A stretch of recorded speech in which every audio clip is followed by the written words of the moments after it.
Now, soil types would have an effect on this. So, you know, this is just kind of an average statement. We're not saying this is the way it is for every plant and every soil type. It's not going to be that way. But this is a good idea of what's going to happen with any plant in virtually any profile that is similar down through the root zone.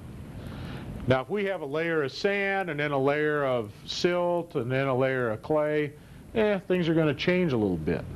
Or if you switch those around, they're really going to change. Put the heavy soil on top and the sand on the bottom. Then all of a sudden, there will be no root zone activity down in that heavy sand area probably.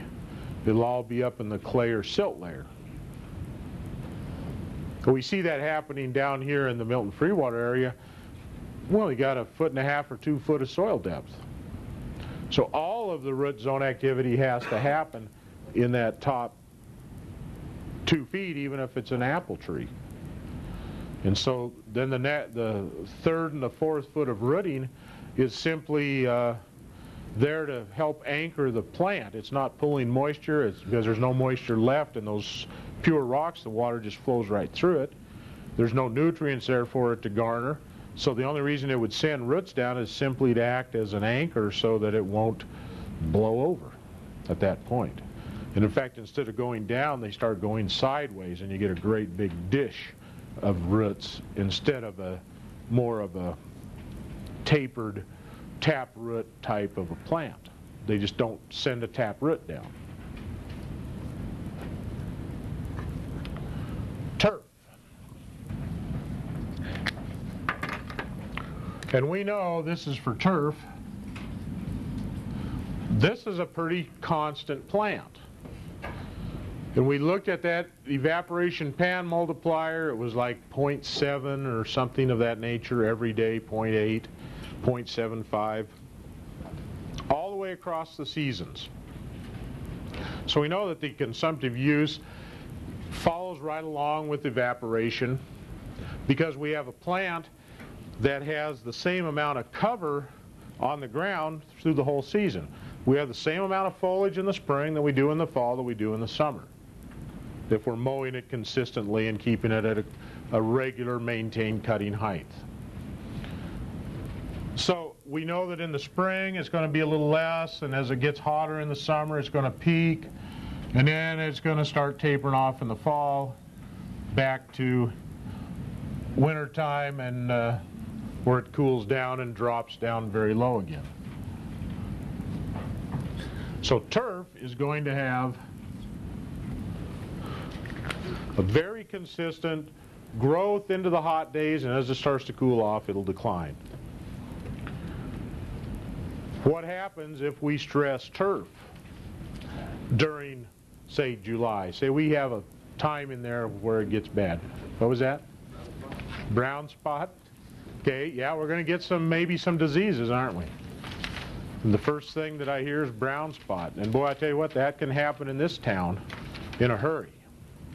That's one of the real critical things that will happen to that grass when it does get stressed and it's very, very hot. The other thing, and what it wants to do basically, is go dormant at that point. It'll get stressed to a point where it says, hey, I can't survive this much heat and sustain myself with a lot of surface growth, so I'm just going to go dormant. And then when it rains again this fall, then I'll kick back in and start growing again. So cool season grasses are going to have that characteristic. So we don't dare come in here in any one of these places and stress this crop, because we're going to end up with some awful brown looking turf. It also makes the plant very susceptible to diseases. If we get into a situation where we stress that plant, that then weakens its ability to fight pathogens that want to attack it, whether it's insects or whether it's bacteria or funguses or molds or whatever it might be. when we weaken the resistance of that plant, it is not going to be able to fight as strong as it normally can. Just like ourselves. You know, your body, if you're not real healthy, you're going to be more susceptible to getting the flu, getting colds, and things of that nature. Plants are kind of the same way. They're out there on the firing line trying to survive, and they're going to get attacked by all the critters out there that would like to consume them or use them as a host that they can't fight off.